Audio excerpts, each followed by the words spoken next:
Yo!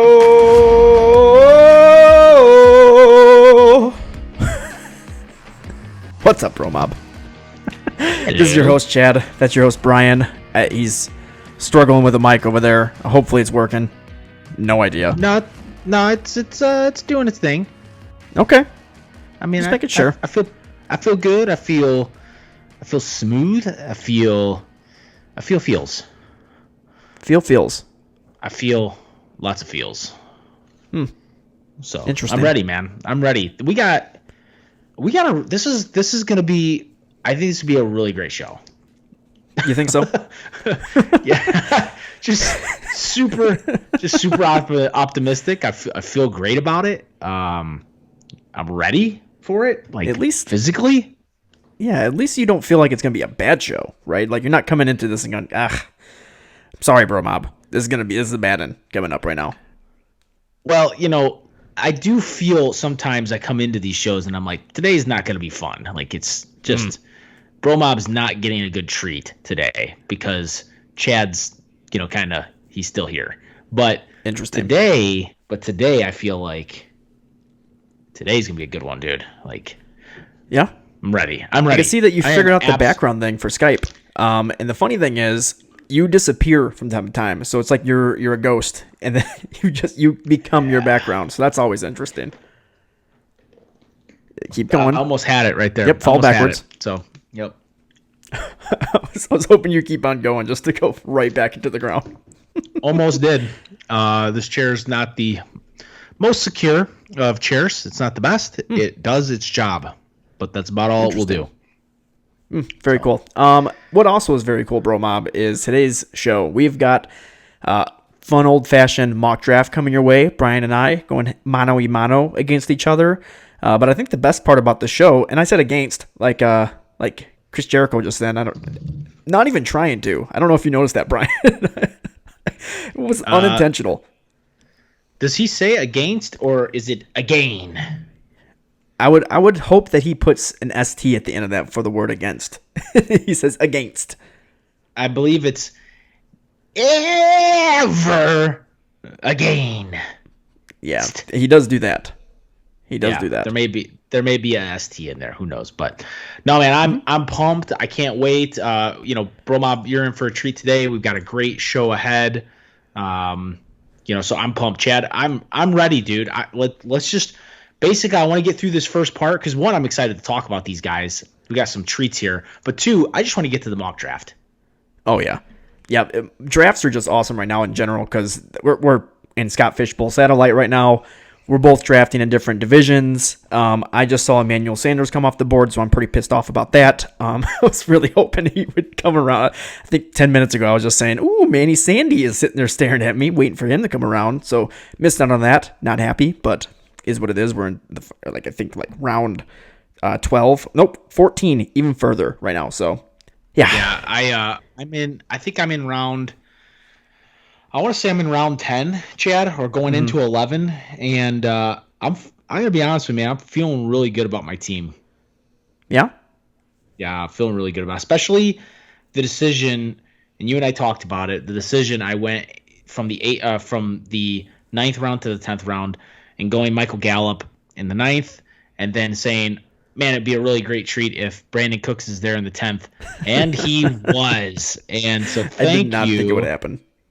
Thank you, everyone, in that draft, because I was going to take Brandon Cooks in the 9th because I didn't think he'd get back to me, and I took a chance. And that's the thing about fantasy, Chad. Sometimes you have to take those chances, those calculated risks, and sometimes they don't pan out for you, and sometimes they do. So, yeah, Brian, I don't own a calculator, so I just wing it, the whole time. There's no strategy. I take whoever I want. I say, that's a nice name. I'll take you. Somebody just reached on to kill Harry. Ugh. Ooh.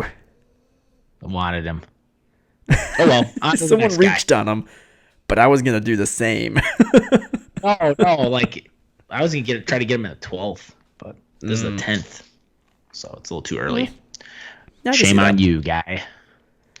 I think it's the hype of Cam Newton throwing passes to him right now in the offseason. So people are like, ooh, is he building chemistry right now with him?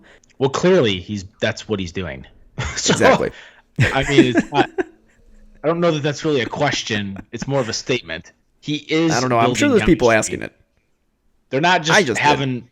They're not just throwing the ball out there and then they're never going to work together. Like that is called building chemistry. So Well, I don't know. OBJ's out there catching passes from him too. I don't know what's going on there, but 2 times now I think he's been out there catching passes with Cam Newton. rootin' tootin' 2 time. Let's get it. Let's go. I'm ready, man. Yeah, let's get into this. BroMob. Don't forget next week's show. Tune in because it's gonna be another doozy. We're talking draft day strategies. I was just mentioning I don't have a strategy. That's a bit of a lie because I go in very prepared. I am the best. Brian's the worst. It's a good time. Before we get into today's show, be sure to follow along after the show by following us on Twitter and Instagram at FF Bros Podcast. Check out our TikTok page at Fantasy Football Bros. Search the ever so valuable hashtag BroMob. There's just so much information, so much shenanigans and hooliganizing. I'm going to use that word. Just made it up. Best word ever made. Be sure to check out our website, thefantasyfootballbros.com, for all kinds of news, articles, and so much more. And Brian, I'm going to hand it over to you to announce some big news for a little bit of exciting stuff this week. Oh man! All right, here we go, BroMob. Are you ready for this? Probably not. Let's get into it anyway. Here's the deal. Key to the title. We've been pounding this drum for weeks now. KeyToTheTitle.com is our draft kit, and let me tell you something. I'm pumped for the work going into this thing. There's a lot of data, a lot of research, and some new stuff that we're working on that we're busting our tails to get in here at the last minute so that come launch here, it's ready for you. But the launch day, availability day, you'll actually be able to log in and see Key to the Title is Monday, July 20th. That's right. Next week on July 20th, when the show launches for next week, it will be live already. And there will be special pricing if you go to keytothetitle.com right now. Go to that website. If you're driving, just remember keytothetitle.com and hit that website. Enter your email address. Anybody that pre-subscribes to the site and shoots an email address, you are going to get a little bit of a discount on that. So you want to make sure that you get your email in there. We're not going to spam you. We're just going to keep you informed. So keytothetitle.com, get there right now and get going on that. Get your email in there so that we can get you a discount. It is going to be, might I say, very well priced. Yeah, I would 100% agree. Very well priced is the words to use in this situation. And BroMob, we might have some more news to come out later on this week. We'll let you know. I think we kind of allude. What's the word I'm looking for here, Brian? Alluded? Alluded. No. Yes. Yes. Yes. We alluded to yes. it. Yes, alluded. Poor Yes. English. We alluded to it last week. We have some news that'll be coming out this week, Wednesday. So be watching our Twitter, like we said, at Fantasy Football Bros, or at FF Bros Podcast, and be sure to look for any sort of news coming out on the 15th. One last thing, BroMob, that to add to that is, and this will come out on launch day. So on next week's episode, we're gonna announce more about this. But if you are a Key to the Title subscriber and you use Key to the Title and you purchase it, there may or may not, and more likely may, be a might I say interesting winning package. Every person that purchases English also, Chad, Key to the Title, will be entered to win a little something, and that will be announced next week as well. So keytothetitle.com. I can't keep pounding that as much into your head as I can, but get over there, make sure you get your email in so you can get a discount, and you can also get some entries to draw into this drawing for a winning that I think is going to be very enticing. Yeah, it could be a very big thing, not even a little prize, Brian. We might be talking big prize. So I didn't think you'd give them a little bit of a hint, but I can see you trying to raise the goosebumps, get the hair standing on their arms a little excitement from the BroMob. So BroMob, be prepared. We like to sing it here because we love the Lion King. Be prepared. Can you say it? Be. I can't say the words, Brian. I'm struggling today. I just sung it. It's be prepared. And to prepare you some more, let's get into the show with our very first new segment called Don't Call It a Comeback. Don't call it a comeback. Just literally, that's it. That's all we got for the drop. Mainly because we can't play more or we're getting in trouble. Yes. So Yeah. Thank you, you know, YouTube. you should have done. From now on, you have to remember this. When you build a drop, if it's less than 3 seconds, throw an explosion in there. Oh, I messed up. Next week, BroMob. Next week. Lots of explosions coming at you next week, BroMob. All right, to start off this new segment, don't call it a comeback. We're going to explain it first. These are players, BroMob, that we are predicting, seancing to what? To do good in the 2020 season. They didn't have a very good 2019, but we are expecting a major bounce back for these players. So I'm going to start it off with the first one here, BroMob, and that is JuJu Smith-Schuster. JuJu on that beat. JuJu on that beat. Very small drops. Forgot an explosion once again, Brian.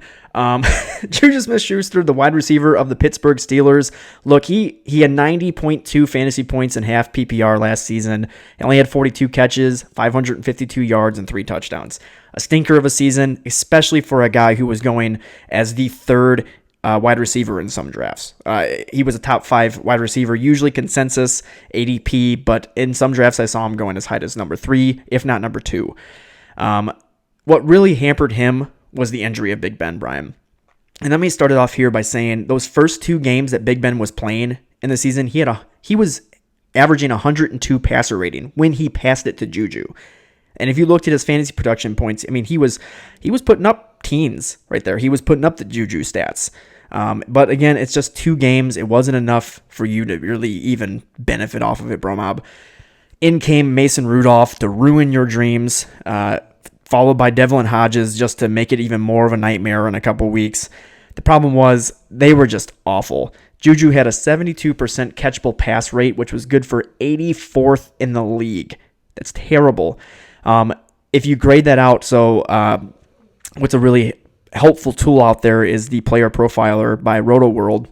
But what they gave is a score from 1 to 10 for the target accuracy score. And JuJu had a 6.7 out of 10. So essentially he got a D grade in 2019 for his target accuracy score. So he was barely, the passes that were coming his way just weren't not catchable. And it was not helping him at all in that game, in his game. He was only targeted 4 times in the red zone. But here's the things that kind of keeps me happy, Brian BroMob. This is what keeps me hoping for the best. Big Ben comes back, and JuJu was able to still put up 5.5 yards per reception, yards after the catch per reception, when the year before that, in 2019, he was putting up 5.8 yards in that same category. So his production was still there after the catch. It was just a terrible QB play, the uncatchable passes, the little dink and dunk passes he was catching instead of the longer bombs that he was catching from Big Ben the year before. So I'm really looking forward to him getting some positive regression back.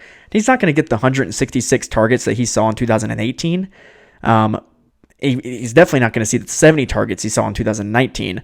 So I see him kind of regressing back up above 100 targets, getting some more catchable passes, and putting up a much more respectable season for you this coming year, BroMob. I'm really looking forward to JuJu, and I really hope that Big Ben stays healthy. Yeah, Chad, I don't disagree with you. I really like JuJu this year. But again, I think we hit on this a few weeks ago when we were going through the rankings, that he is dependent on Big Ben staying healthy through the year. That's my only concern, because just Big Ben hasn't been able to do that in the last few years. He rarely plays a 16-season game.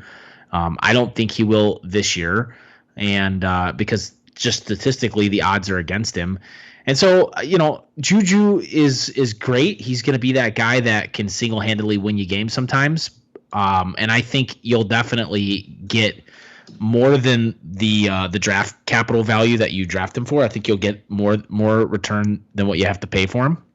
So I do think he's a steal. I think he's a bounce back candidate, 100%. I just don't know how far he's going to bounce back because of Big Ben and that whole deal. So Ben stays healthy the whole season and manages to play 16 games. JuJu Smith-Schuster's a wide receiver 1, in my opinion. Now, I also think the defense is going to help keep them in games. And so, that should also keep the offense competitive. I think there were games where they just weren't really in it last year. And so anyway, No, not at all. I agree. Yeah, I agree with you. I think Juju's going to have a really great year. Chad, somebody that, and I'll take the next one here. Somebody that I think has a really great shot. I mean, really great. As a matter of fact, as I was building out these stats I mentioned to you, like I'm like really talking myself into him. Like I don't want to talk too much about him I don't want to go too deep here, but I'm going to take a stab at it mainly because look, BroMob, I want you guys to have this guy. I don't want anyone else to know about him. I don't want people to start moving his ADP up because right now he is a steal. So, Yep. Here's the deal. The guy I'm talking about, BroMob, is running back David Johnson from the Houston Texans. And so David Johnson is the running back the previous running back for the Arizona Cardinals and got off to a pretty hot start. So last year he finishes as the running back 38 on the year, which that's not what you're really looking for in a guy like David Johnson, who you probably drafted pretty high. But nonetheless, he finished as a 38 running back in half-point PPR last year, 123.5 points on the season. He had 94 rushes for 345 yards, 2 touchdowns, and then he also added 36 completions for 370 yards and 4 touchdowns, which really surprised me. I did not, thinking back, when you think of David Johnson, I don't think you think, oh, he had 6 touchdowns last year. Like, it just didn't seem like he was as involved as he actually was. So when you look at David Johnson and then you look at his first 6 games, the way he started, I'm going to run off his first 6 games in fantasy points: 22.7, 7.9, 15.5, 17.9, 17.1, and 25.2. These are great numbers to start the season. Then he fell off a cliff, both metaphorically and possibly physically. Like, I don't know what happened.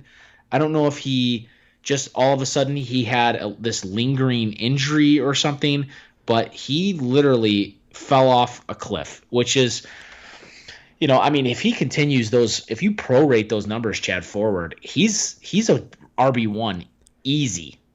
Oh, yeah. Easy, those numbers. David Johnson's coming off the board as the 22nd overall running back. He's going into the back half of the 4th round. Mm-hmm. He's a running back that if he plays healthy, all year, and he's as involved as I think he will, he has running back 1 upside, 100%, or at least high end RB2. So I really like David Johnson. The other thing that I point to, and I'm going to run through this pretty quick, but the guy's 28 years old. We preach follow the money, right?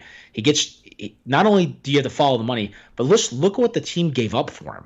They gave away one of the best wide receivers in the game, DeAndre Hopkins, and draft capital to go get this guy. And so they bring in a 28-year-old David Johnson, who's going to get paid $10.2 million in 2020 and $7.9 million next year.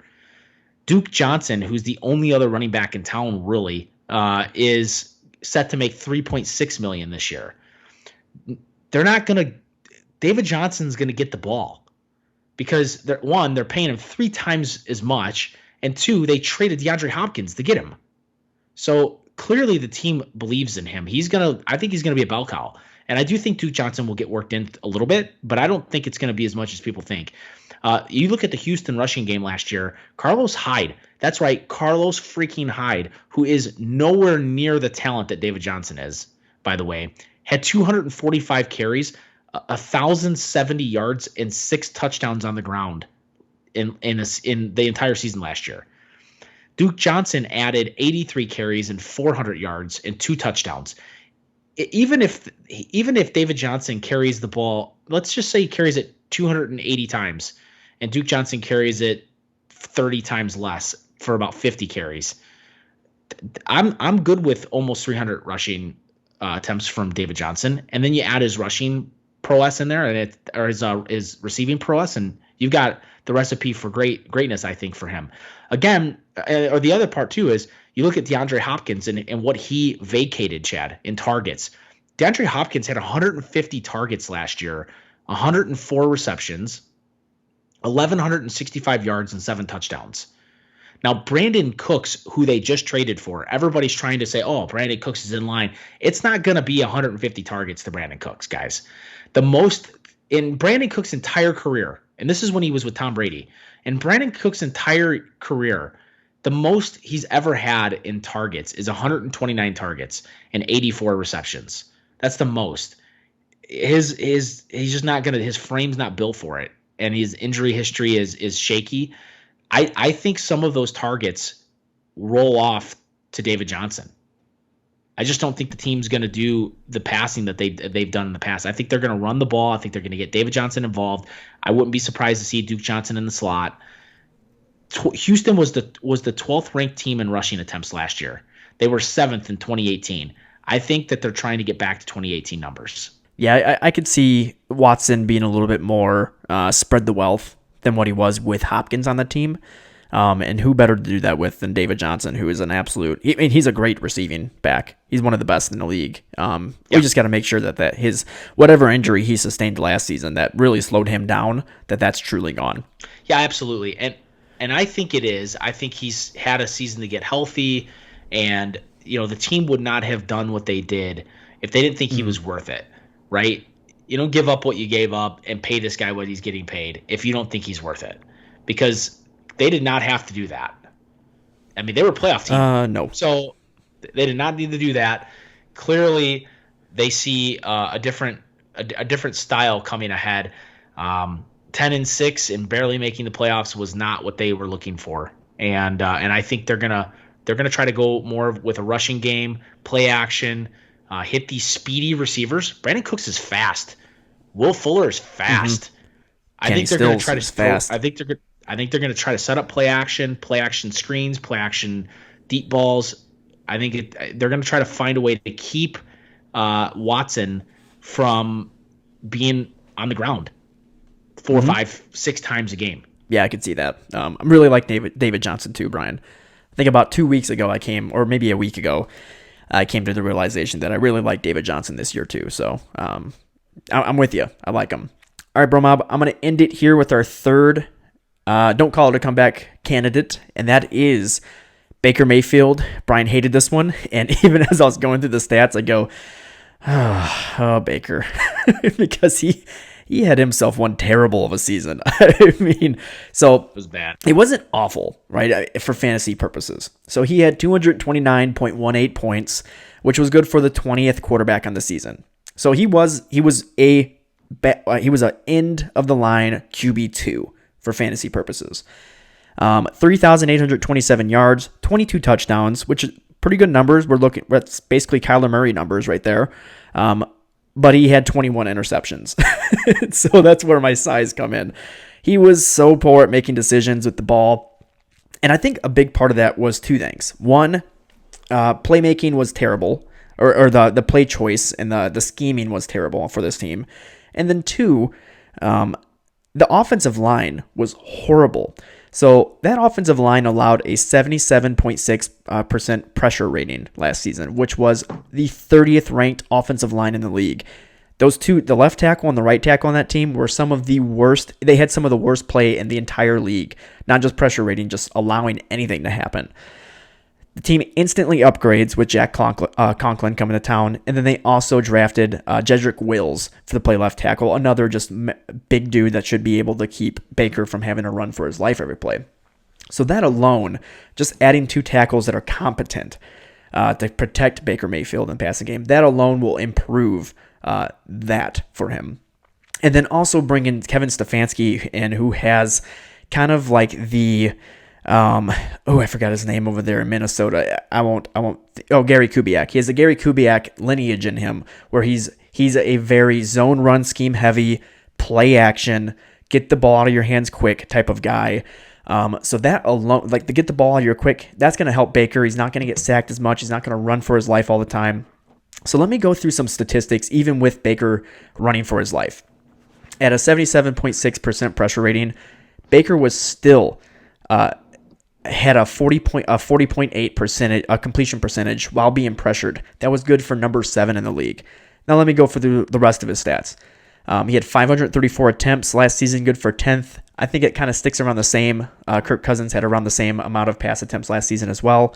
Hit 78 red zone attempts, good for 6th. 74 deep ball attempts, good for 7th. And this is my favorite one. There's a statistic called money throws.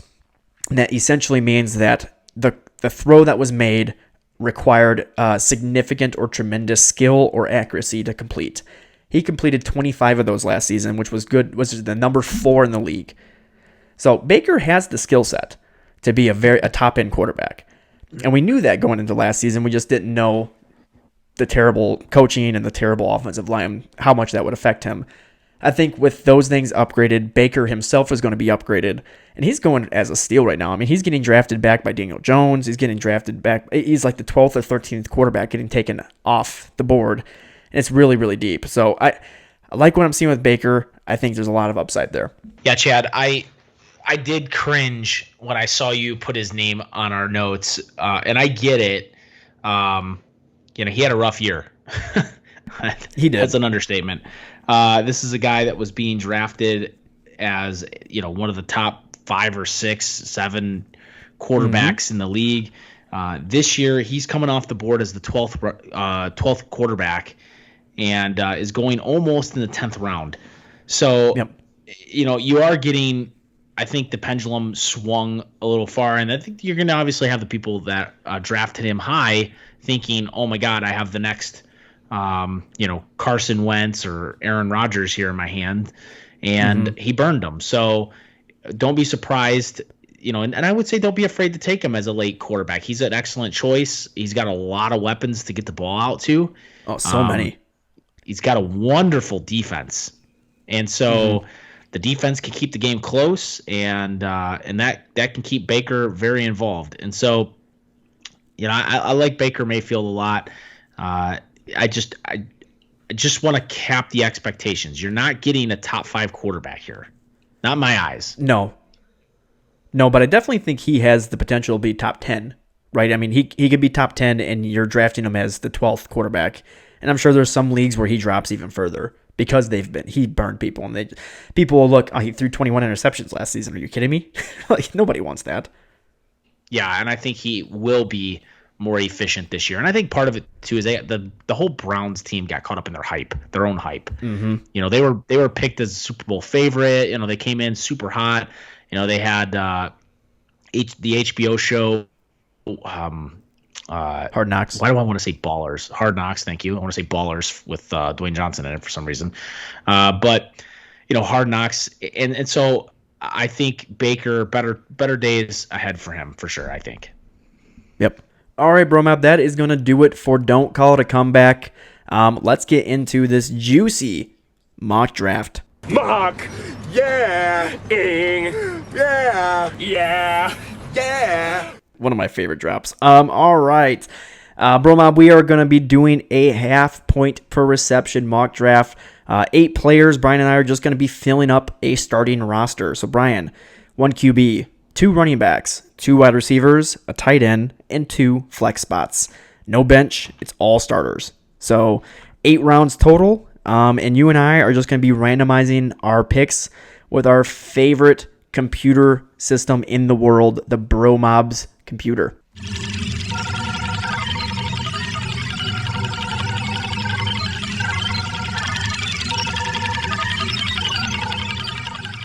All right, Brian, I have pick number 7.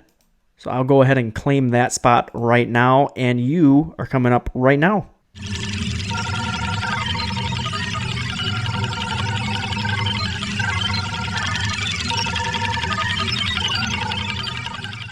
Oh, Brian, come. This is your luck always. You end up with pick number 1. Are you kidding me? Jeez. The best. Just the absolute best.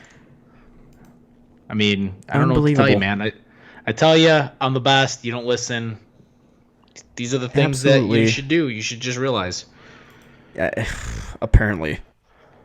Absolute worst. I can't even believe it. All right, we're going to get this started. Brian, I'm going to hit go. So I hope you're ready to be stumped here at number 1. All right, Chad. I got a lot of choices in front of me. They're all good.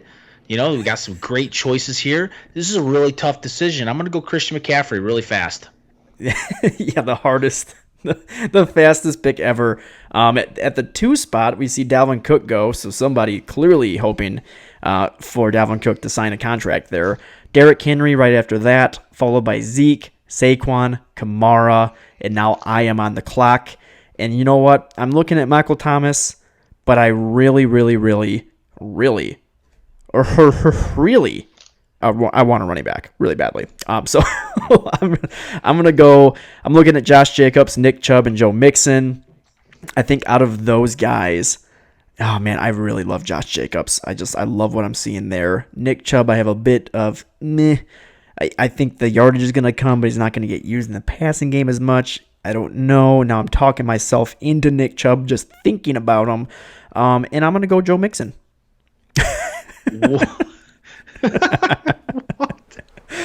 Exactly. Didn't talk about Joe Mixon at all in that that convoluted mix of terribleness. But the thing is, I love Joe Mixon, right? I mean, we're talking about a rookie quarterback coming to town, an improved offensive line. They're going to want to run the ball to keep the QB upright. Joe Mixon is going to be used both in the passing game and in the rushing game. I don't got to worry about that now with Nick Chubb or Josh Jacobs, who really weren't used in the passing game. It's half point per reception, so I'm going Joe Mixon. It was an easy pick. We saw Tyreek Hill, Josh Jacobs, Michael Thomas, Nick Chubb, and Julio Jones in the first round.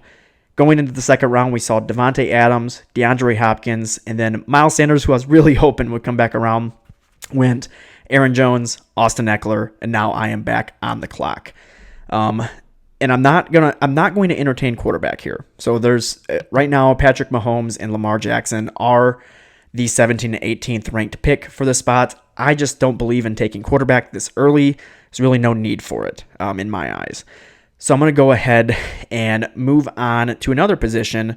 I see Kenyon Drake is the last real running back that I'm kind of looking at here. I do love Leonard Fournette as well. And it's a massive teardrop after that. So, and the wide receivers are still plentiful. So, Brian, I think I'm going to roll running back again here. And it's a fight between Kenyon Drake and Leonard Fournette, who I think they're just going to run the house out of on him. Yep, I'm going Kenyon Drake. All right, Chris Godwin, Mike Evans. There's the 1-2 punch with quarterbacks. Patrick Mahomes followed by Lamar Jackson. Oh, and Leo just went right there in front of you. Brian, you are now on the clock with Christian McCaffrey on your team so far.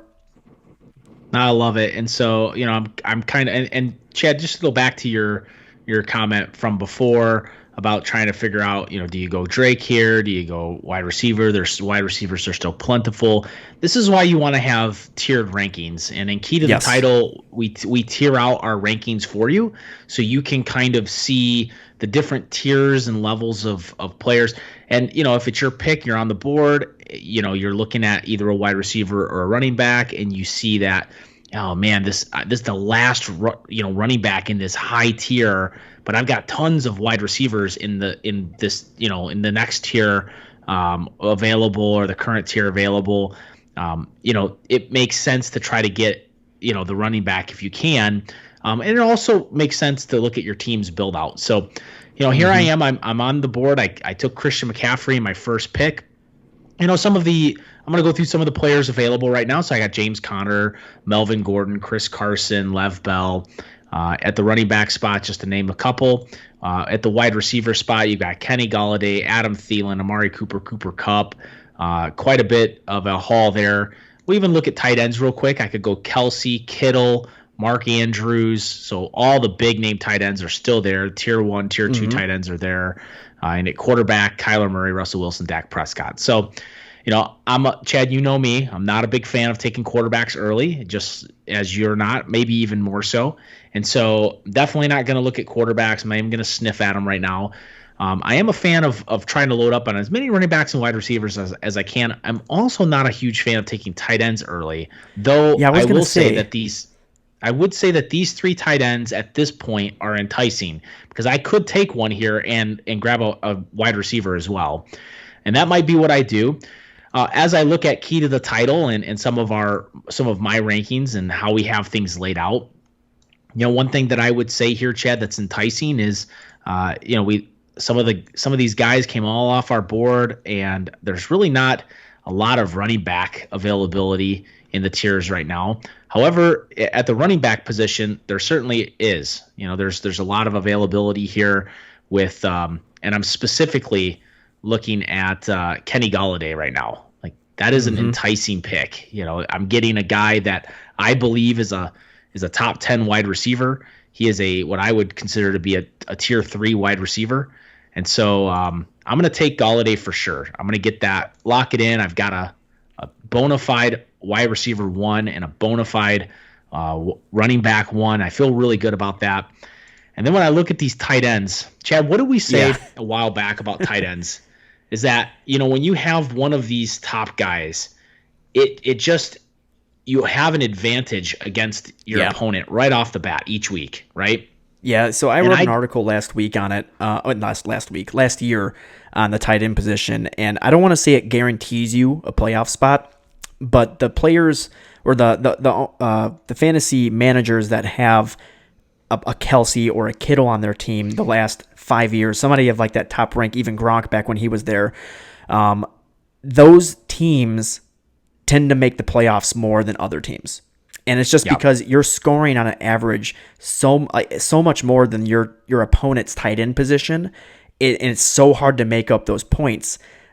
So I see instantly as I was talking, Brian didn't listen and didn't listen to me. He just made the decision. He went Kittle hard, which is the right decision. Not a lot, baby girl, just a little bit. So I don't disagree. Look, Kittle is a guy that I have to take there. I don't have to, but I really like the decision. I've got the top 3 positions locked up with a bona fide 1.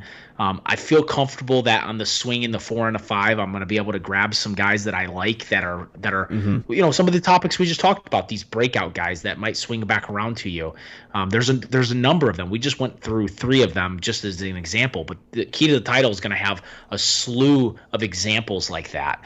And so, Chad, you're on the clock. I went Kittle. Right after me, Travis Kelce comes off the board. Then Melvin Gordon, Adam Thielen, Amari Cooper, 2 really good receivers there. Well, that's a bummer, and you need one. And then James Conner right in front of you. So, Chad, you're on the clock at the 3:07. Yeah, so I was desperately hoping for Amari Cooper to make it to me. It didn't happen. So it moves me into my next strategy that I had in my head, and that was to go 3 running back. Considering that we have 2 flex here, I like the strength of having 2 starting running backs that are of high caliber, and then also having a high caliber running back in one of my flexes. And I see a lot of them here. So I've got Chris Carson, Lev Bell, Clyde Edwards-Helaire, Devin Singletary, who I don't care for this year, and David Johnson, who we just talked about him, bounce back candidate. So the 2 names that I'm really looking at here are Clyde Edwards-Helaire and David Johnson, 2 guys that I really, really like. I'm not for Chris Carson. His injury it scares me. I think it's you throw a pebble at him and he could be down for the season, right? I don't want any part of that. So what would you think of, Brian? What would you kind of move here? Well, let me ask you this: like, what's keeping you from looking at a guy like Lev Bell here? Because Lev Bell is a bona fide 1 talent, right? We know he's got the talent to be that 1, and he has a bolstered offensive line. He's got a talented quarterback. I don't know so much about the coaching staff. I don't know so much about the wide receiver core, but I know everything else is in place. It seems like they redid that entire offensive line. We just talked about this, and so what's keeping you from taking a Lev Bell in the 3rd round, who has the potential to be an RB1 for sure? Yeah, so agreed. He does have the potential. Why I'm leaning towards Clyde or David Johnson here is simply because their offenses are better than what the Jets offer for offense. Or at least from what we are projecting and what we're looking at in terms of schemes and skill position players. I mean, Kansas City is one of the top 3 offenses in the league, and Houston is up there as well. So when you look at running back production, typically teams that have a better offense or a high-scoring offense, the running back position follows that with fantasy points as well. So I love Lev Bell for his usage and what he's going to be seeing. And I think he does have RB1 upside, but I think these other 2 guys have more upside for the RB1 echelon. I would also ask Chad, and this is me putting you on the spot than it is me giving solid advice here. But you're such a big DK Metcalf fan. Oh yeah, yes. you consider DK Metcalf to be a bona fide wide receiver 1 this year. Yes. How are you not taking him in this spot right here? So I'm heavily debating it. You bring it up. I was trying to talk myself away from it, Brian, and then you bring him up just to taunt me it. But now I'm thinking about it again. I love DK, and I don't disagree with drafting him here at the 3 spot. I'm keeping a strategy in my head, and I'm gonna follow it. So I'm gonna go running back here, and I'm gonna go with a little bit of risk at the running back position, and that is with the rookie Clyde Edwards-Helaire, just because I love the potential and I love the ceiling opportunity of what he could do with that offense. Oh, and Brian, here we go. I played the ADP game, and it worked so well. So I took Clyde Edwards-Helaire, Cooper Kupp after that, Chris Carson, Lev Bell, Devin Singletary, Mark Andrews to round out the 3rd round. And then we saw David Johnson go, Calvin Ridley, who I think is a top 12 tight end this season, Mark Ingram, T.Y. Hilton, Allen Robinson, and look who I'm looking at now, Brian. We just said his name, DK Metcalf, and I'm taking him as hard and as fast as I possibly can because he is, and I'll die on this grave. He is a wide receiver 1 in fantasy, not just for his team this year. Yeah, I hear you, Chad, and I do see that. I see what happened there, and so good luck to you. I wholeheartedly hope it works out, but I do not think it will. So that's my personal opinion. So here I am. I'm at the 412 pick. I had right after Chad's pick, Todd Gurley came off the board. That's a burner. I was really hoping he'd fall to me. AJ Brown, Zach Ertz, DJ Shark, another burner for me. And David Montgomery. So I'm going to need to really rely heavily on my rankings here, make sure that I get this right. Some of the guys that I'm looking at in the wide receiver spot, we just talked about a guy, JuJu Smith-Schuster, Robert Woods, Keenan Allen, Tyler Lockett, DJ Moore. And then at the running back spot, I've got Raheem Mostert. We've got Jonathan Taylor, the rookie in Indiana. And we've got Kareem Hunt, Marlon Mack, Darius Geis. And at the quarterback spot, we still have Kyler Murray, Russell Wilson, Dak Prescott, which this is about where they would typically come off the board. They're not going to come off the board with my team though, so that much I can tell you. Likely here, I would like to kind of even my team out, so I'd probably want to take a running back and a wide receiver. I like to keep a well balanced core, though I would say running back is thinning out quicker than wide receiver is, in my opinion. And so some of the guys that I'm looking at here. With Raheem Mostert, I'm concerned about the possibility of a holdout there and what that might mean. He's asking for a trade. I think it's highly unlikely that he does get traded. Why does San Francisco need to trade him? They have zero need to do that. And so they could just say, hey, look, this is your contract, play it out. And where would they trade him to? So Kareem Hunt, the backfield sharing there kind of, I don't really know. Marlon Mack, Jonathan Taylor, I don't know. I think it's too early for either of those guys, and I'm not in love with the split backfield.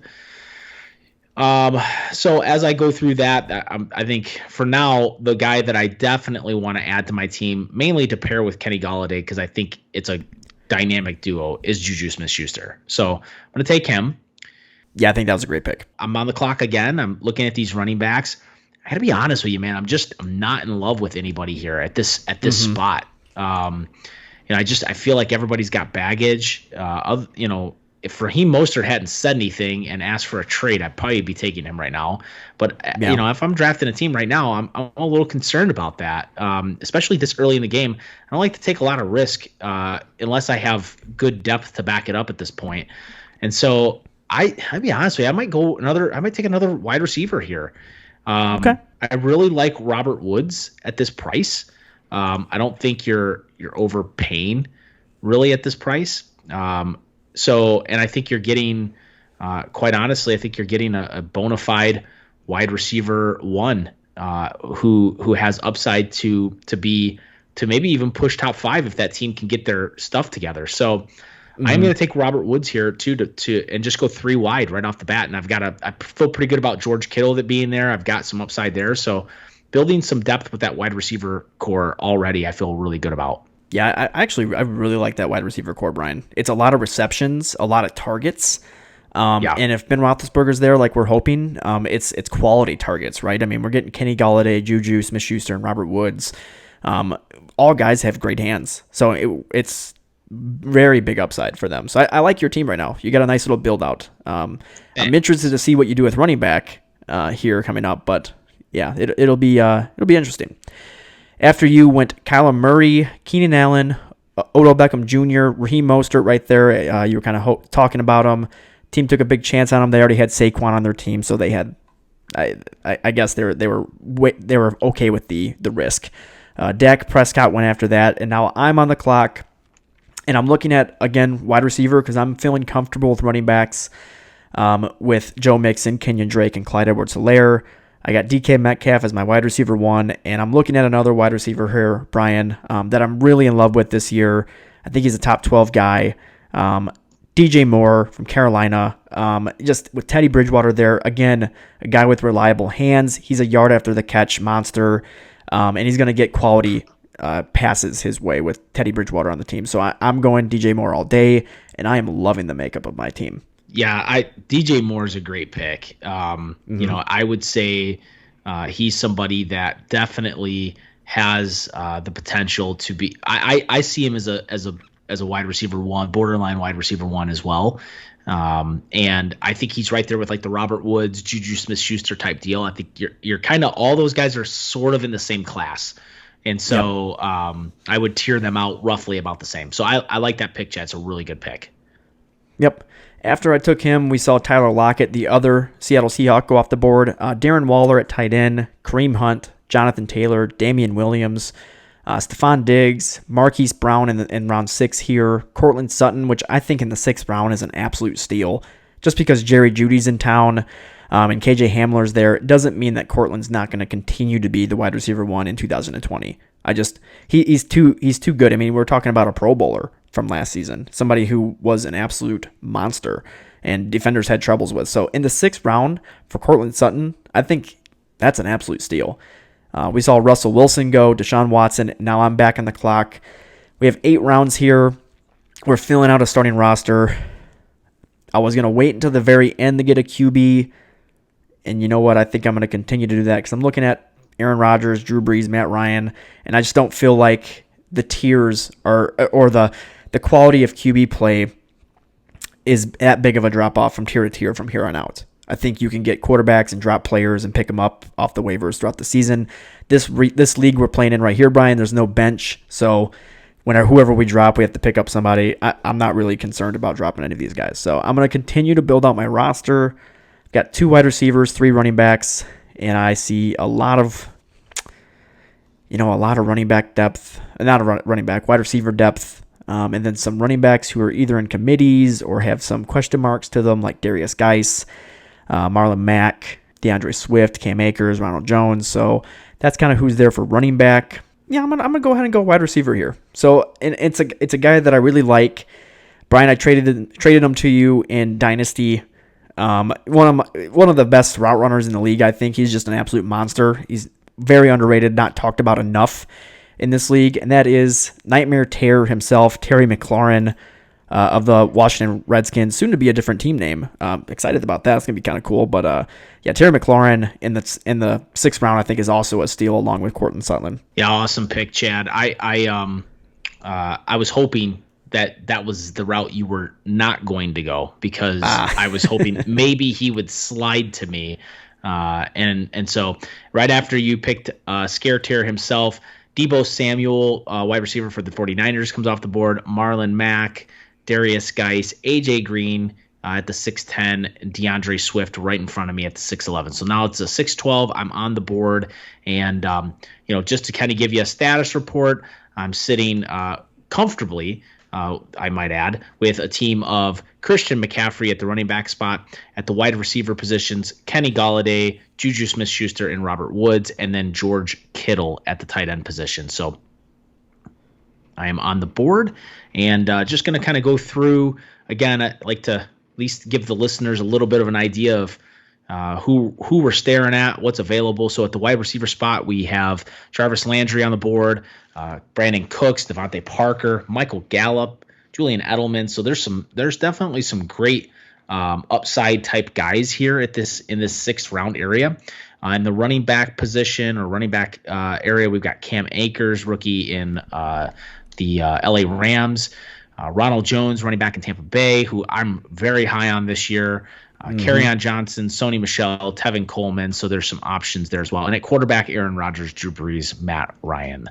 And so, Chad, I think right now, I'm taking Ronald Jones. So yeah, I knew it for sure. It's just going to happen. I need another running back. I only have one. I have one heck of a running back, but I have to take Ronald Jones here, I feel like, because I need that second back. And I like the fact that I've got some upside here with this guy. He's a PPR. I think he's going to be a PPR magnet this year with Tom Brady in town, i.e. look at James White in New England and then what Ronald Jones can do out of the backfield. I think there's some opportunity there for him for sure. So take Ronald Jones.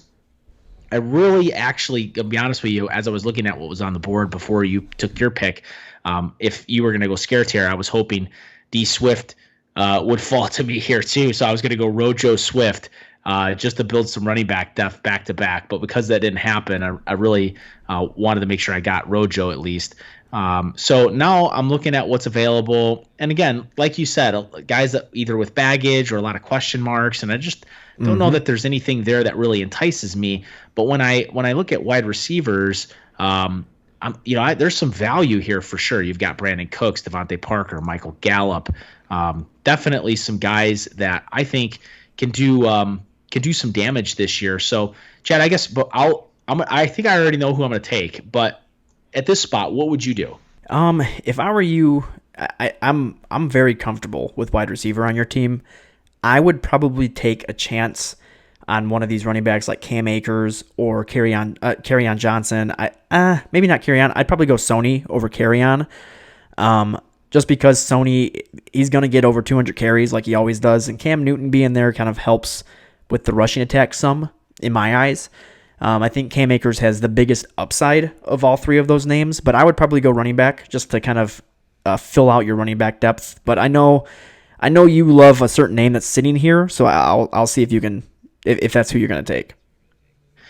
Yeah, so I think who you're talking about is the one, the only Brandon Cooks, and also maybe even Michael Gallup. So, as I'm looking at these guys, the guy that really jumps off the page here to me that I think we got into a little bit of a text message debate over the other day, and that's Michael Gallup. And yeah, that's guys, who I guessed. Yeah, I mean, this is a guy that he's a 1,000-yard receiver, didn't play all 16 games, and had just as many targets as Amari Cooper on the season. Last year, if you look at the guys, everybody's freaking out over CeeDee Lamb. I'm sorry, D.D. Westbrook. CeeDee Lamb being drafted. Randall Cobb had 82 targets, and Jason Witten also had 82 targets. Or I'm sorry, 83 and 83. And so you're talking about 166 targets that were vacated. I do think CeeDee Lamb is going to get some of those targets. I think 70, 80, maybe even 90 targets. But that also includes 112 targets for Michael Gallup last year. So this is a guy that I think is getting very disrespected. Before the CD talk, Michael Gallup was being talked about as like the breakout of the year candidate. He was almost like the 2020 the 2020 Calvin Ridley or the 2020 Chris Godwin. And so, Chris Godwin type guy. So, and then CeeDee Lamb gets drafted and everybody is dropping him like he's hot. I just don't think it's going to be that cut and dry. Another guy here that is hot is Devontae Parker. Yeah. This is another guy that had a great year last year. So it's almost 1,000-yard receiver, 6 touchdowns. But I just trust the quarterback throwing Michael Gallup the ball more than I trust the quarterback throwing Devontae Parker the ball, if that makes sense. So I am going to go Devontae, or I am going to go Michael Gallup here. Yeah, I think that's a good pick. By the way, Devontae Parker was a 1,000-yard receiver last year. You were just reading projections from Sleeper, so that's okay. I got you. Oh, thanks for absolutely calling me out on the show. You're a jerk. You're very welcome. I just wanted to make sure that no one else called you out, and it was me being the jerk and not anybody else. So, well, everyone's a jerk. I'm here to help you. I see. Everyone's a jerk. How you like that? Yes. Entire world's a jerk. Yes. We saw Jarvis Landry after you, Evan Ingram, Cam Akers, Brandon Cooks, and then Sony Michel right in front of me. To fill out my roster, I need a tight end and a quarterback, so that's what I'll be going here. And I'll probably be going quarterback first and then tight end last because the depth at tight end is pretty nice from what I'm looking at. So I see Gronkowski, Hunter Henry, Tyler Higbee, Jared Cook, Hayden Hurst, Noah Fant, Austin Hooper. There's just big names galore, one after another. And in front of me, I only have 3 teams that need a tight end. So I'm at least getting one of those guys. So I'm gonna get a quarterback in front of them, fill it in. Looking at Aaron Rodgers, Drew Brees, Matt Ryan, Carson Wentz.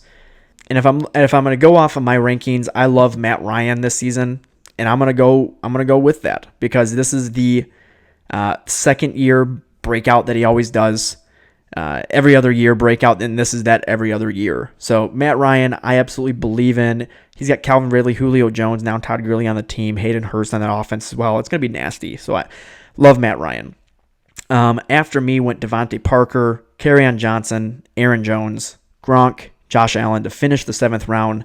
And here in the 8th round, we've got J.K. Dobbins off the board, Drew Brees, Hunter Henry, Julian Edelman, James White. And as I said before, there is plenty of tight end depth staring at me. And I'm going to go with the guy who I've ranked at number 5. Number 5 on the list. That's Jared Cook. Absolute beast to end the season when Drew Brees came back healthy. And we just went absolutely nutty. Was just getting touchdown after touchdown after touchdown. And I think that kind of continues with more chemistry this year with Drew Brees. Yeah, Chad, I like Jared Cook. No, for a lot of reasons. I just think the touchdowns regress a little bit, but the targets should certainly still be there, I would imagine. And here I am. I'm at the 8-12. Will Fuller, Tevin Coleman, Jordan Howard, Tyler Boyd, Marvin Jones comes off the board right in front of me. I'm the 8 pick. Look, I'm not a quarterback before the 10th round guy. So this is tough for me. I don't have a quarterback on my team. Chad, is this an 8-round draft as in like we only have 8 Yeah, we're going to fill the roster. roster. Yep. Dang it. All right. Well, so I'm going to take a quarterback, my last pick. I would normally BroMob, Chad knows I have a very almost a black and white rule, but there is some slight gray in there if somebody really valuable falls to me, but I really try to take a quarterback at the 10 round or beyond the 10 round. So I'm at the 8-12 going into the 9th. So this is not typically where I'd wait one more swing before I'd actually take my quarterback. But I got Carson Wentz, Tom Brady, Daniel Jones, Matt Stafford is on the board still. I've got we just talked about him, Chad, Baker Mayfield, which so I got some options, right? I mean, so I think the guy though, Chad, that I really like the most here is I'm just gonna take him because I think I don't know if you're gonna like it or not. I mean, but I want to take Matt Stafford here. I kind of really do. Oh, I do like that pick actually. I had this sneaky suspicion in my head. I'm like, he's gonna go Stafford here because I know in your deepest thoughts you cannot stand Carson Wentz as a fantasy player. Oh, I can't stand him as a well. Number one, I'm a Cowboys fan, so it's hard for me to draft any Eagle. But number two, I just think he's made of like salt glass. Like, do they make that? Is that a thing?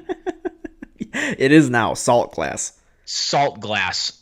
Basically, just take salt. No, here, we'll do sugar glass because I know that's a thing. So just take sugar glass, which is like I think what they use in movies when they throw somebody through a window. It's like actually sugar glass, so it looks real. That's what Carson Wentz is made out of. His bones. Sugar glass Wentz. Yeah, that's right. So remember plexiglass Plaxico Burress? We used to call him Plexiglass Burress. He's the new Plexico Burress. He's the call him Plexico Wentz.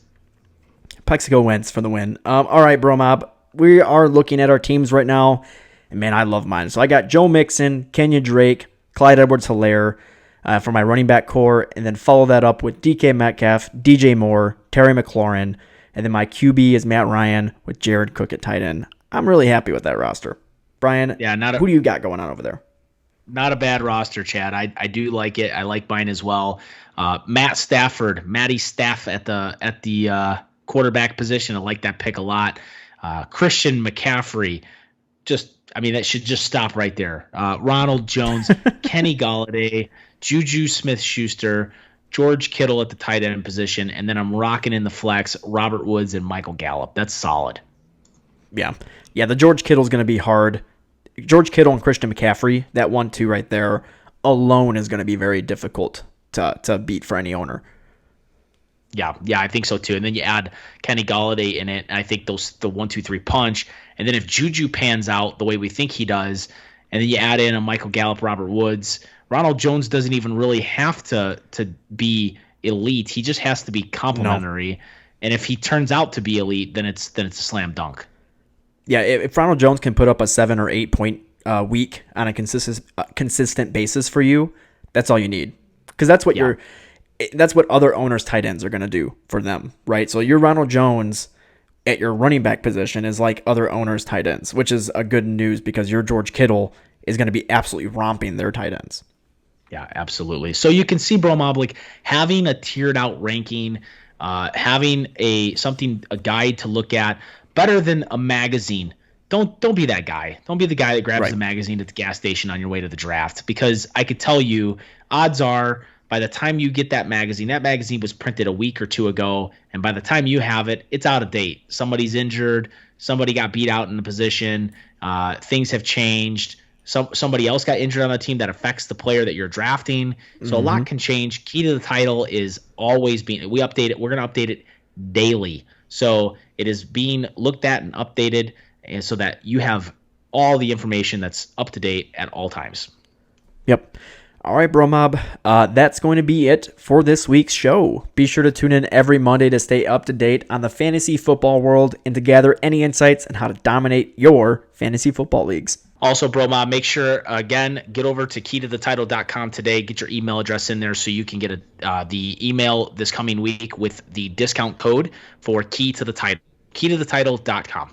If you're not listening to us on Apple Podcasts, maybe you're on YouTube or something like that. We're also on Spotify. We're on Google Podcast. We're on Stitcher. We're on iHeartRadio. We are everywhere, BroMob. Be sure to subscribe on wherever you're listening to us so that you know every single week when our episode is dropping. And be sure to follow us on Twitter and Instagram at FF Bros Podcast. And look out for some very interesting, very hot news coming this week about Key to the Title. I know we're beating this drum a lot, but BroMob, we're very excited about what's coming for this. We're excited for you guys and what you're going to get. So be sure to check it out. Be sure to check out our website, thefantasyfootballbros.com, for all kinds of articles, rankings, and so much more. And BroMob, as always, we'll see you next week. Bye, everybody.